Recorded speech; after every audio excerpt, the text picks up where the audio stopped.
Léto je tady a s ním i změna jízdních řádů. Podrobnosti zde.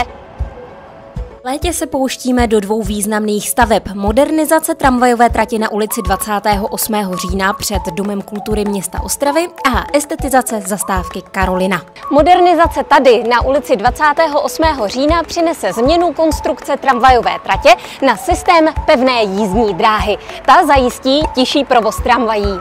Nové bude i vybavení zastávky Krajský úřad a Dům energetiky.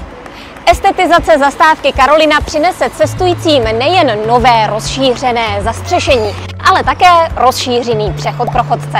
Zastávka se má také díky speciálně instalované světelné technologii stát další vizuálně atraktivní částí města. Stavby spolu s rekonstrukcí parovodu na ulici Nádražní ovlivní letní MHD, a to zejména na páteřní trase směrem do centra. Od začátku července budou v daných úsecích silniční uzavírky a výluky. Například tramvaje mezi Porubou a centrem budou odkláněny přes Vítkovice. Děkujeme za trpělivost. Věříme, že po skončení výluk přínosy staveb oceníte.